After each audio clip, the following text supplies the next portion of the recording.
second wave of COVID pandemic, we are totally prepared. As I was telling in the morning, we have kept our infrastructure intact. The ESI hospital, South Goa District Hospital, is still under the administration of Dean Goa Medical College, and we are now better prepared with all kinds of equipment, HFNOs and ventilators. So I don't think there is any problem if we get a second wave. I only pray to God that we should not get second wave, and if we don't want second wave, we should always follow the SOPs properly. So what about UK mutant virus, we are likely to get basically because a lot of Goans are settled in UK, and we had cases, not that we don't have cases, we had cases. The only best part of UK mutant strain is that it is not fatal, it is only highly infective.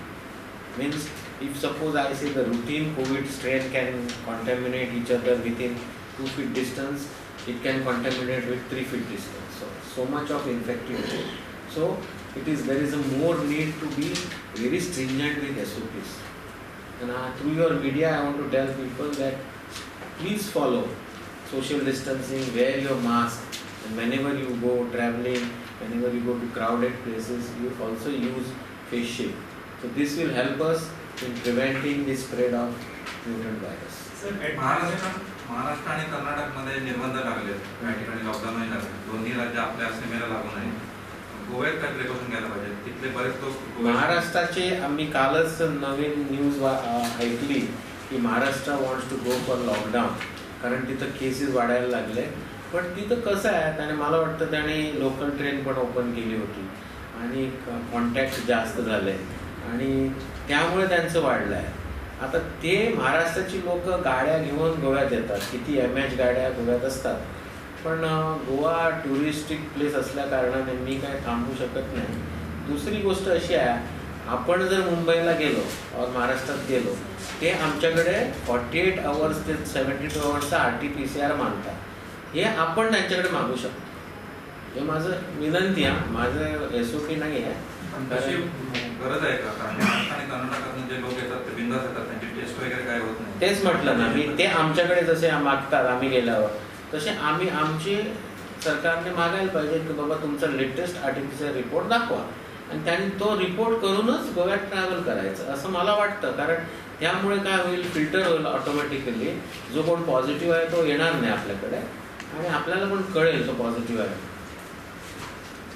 आरोग्य कर्मचारी आणि